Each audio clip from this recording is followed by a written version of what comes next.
ये हमारा अध्यात्म का अनुभव की बात है।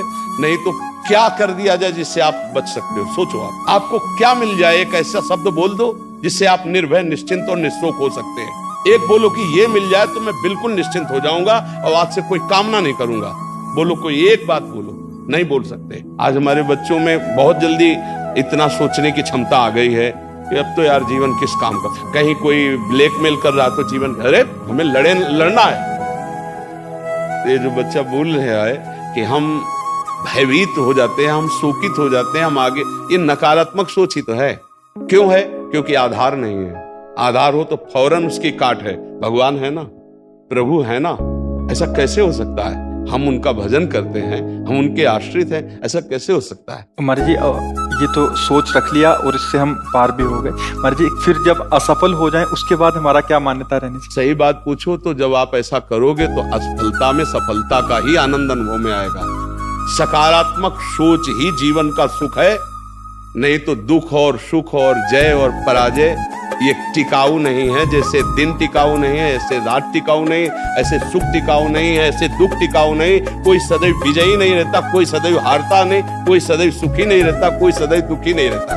ये क्रम चलता रहता है। दुख के अवसर पर हमें हमारे विचार बचाते हैं हमको। अभी हम अपने विचार में अपने को बीमार मान ले तो हम कल से आने लायक नहीं रहेंगे। ध्यान रखना, हम आज अब भी नहीं मानते कि हम बीमार हैं।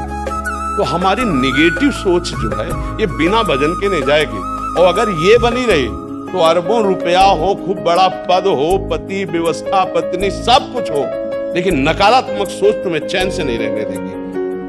पक्की बात मान लीजिए। इसको सुधारना है तो सत्य पे आइए, धर्माचरण कीजिए, पवित्र चरित्र रखिए और नाम जप कीजिए। आपकी सोच बदल जाएगी। देखो, आपकी सोच अच्छी है तो आप थोड़ा कम पैसे वाले भी है ना, गरीब भी है, तो मस्त रहेंगे। सोच सही नहीं है तो चाहे आपके पास अरबों रुपया हो, आपका जीवन नरक जैसा रहेगा। क्योंकि आपकी सोच अशांति, कलह, नाना प्रकार की वासनाओं में, खेल में फंसाकर आपको नष्ट कर देगी। तो हमें लगता है कि बिना अध्यात्म के चिंता, भय, शोक इसका दूर होना बहुत कठिन है। नाम जप करो, चरित्र पावन रखो। आज प्रायः चरित्र को हम नहीं सुरक्षित रख रहे हैं। तो ये समझ लीजिए कि चरित्रवान के पास ऐश्वर्य चरण चूमता है।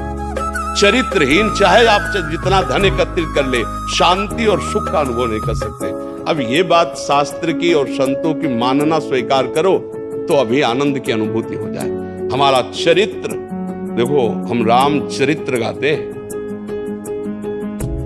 राम जी रघुवंश में प्रकट हुए और रावण उत्तम कुल कुलस्त करनाती, ब्राह्मणत्व उत्तम कुल कुलस्त करनाती, लेकिन चरित्रहीन हो गया तो राक्षस कहा गया। समझ रहे? चरित्र गाते हैं हम, राम चरित्र गाते हैं। मां केवल अंतर है नहीं, वही बड़ी रा उसमें भी लगी हुई है। रा मां वही भगवद अंश है, जय विजय और कोई दूसरा नहीं।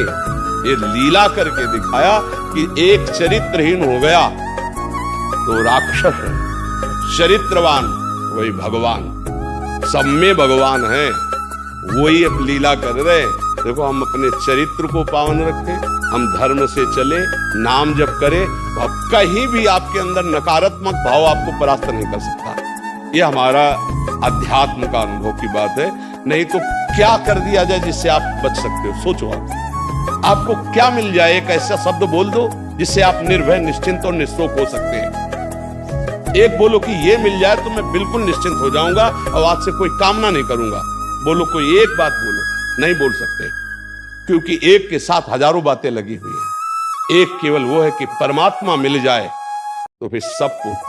जिसके पाने के बाद कुछ पाना बाकी नहीं रहता, जिसके जानने के बाद कुछ जानना बाकी नहीं रहता, और जिसको अनुभव करने के बाद कोई भय नहीं रहता। 5 वर्ष के प्रहलाद जी हैं, त्रिभुवनपति हिरण्यकश्यप है, सकारात्मक सोच है, मेरा हरि मेरी रक्षा कर रहा है, बाल बांका भी नहीं कर पाया। हाँ, अगर हमारी कभी पराजय होती तो उस समय भगवान इतना बल देते हैं, इतना सुख देते हैं कि वो पराजय क्षण में नष्ट हो जाती, हमें शोक नहीं होता। देखो, बड़े बड़े भक्तों को पराजय का मुख देखना पड़ा। धर्मराज युधिष्ठिर अभिषेक हुआ, इंद्रप्रस्थ के सिंहासन पर चक्रवर्ती सम्राट पद पर बैठे। कपटियों ने कपट करके परास्त किया। 12 वर्ष का वनवास, 1 वर्ष का अज्ञातवास, परिणाम भारी कष्ट सहा। ऐसे महारथियों को छुप के रहना पड़ा, लेकिन परिणाम फाइनल पे आइए तो चक्रवर्ती सिंहासन पर महाराज युधिष्ठिर ही बैठे, उनके कुल में कोई नहीं रह गया, सब विनाश को प्राप्त हो गए। तो हमें लगता है धर्माचरण, भगवद आश्रय, पराजय कभी होती भी है तो वो विजय की ही आशा पुष्ट करती है, और भगवान इतना बल देते हैं कि पराजय उसे दुख नहीं दे पाती है। तो इसलिए हमें नाम जप करना चाहिए, भगवद आश्रित होकर के अध्यात्म को समझना चाहिए। आज हमारे नवीन बच्चे अध्यात्म को नहीं समझ रहे, तो बड़ी आचरण में बड़ी अपवित्रता आ चुकी है। आप देख लीजिए कैसे कैसे गंदे अपने जीवन को इन अवगुणों से युक्त कर लिया गया, व्यसन, व्यभिचार।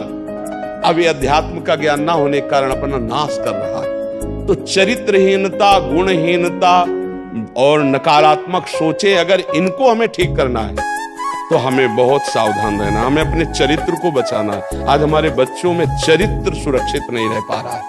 आज बच्चों का जीवन बड़ा संकटपूर्ण जा रहा है। बात पक्की समझना, हमको जब ऐसी बात आती है तो हम दुखी होकर के बोलने लगते हैं कि आज हमारे राष्ट्र का जो ये नवीन भविष्य है, ये संकटपूर्ण परिस्थिति में जा रहा है। गर्लफ्रेंड, ये बॉयफ्रेंड, ये व्यसन, ये इनको चैन से नहीं रहने देंगे। नवीन अवस्था के बच्चे हैं, जब गंदे आचरणों में फंस जाते हैं, अब उनको ब्लैकमेल किया जाता है। वो अपने माँ बाप से बता नहीं सकते कि दूसरे से कहने घुटते रहते हैं, और अगर ज्यादा घुटन आ गए तो अपने आप को।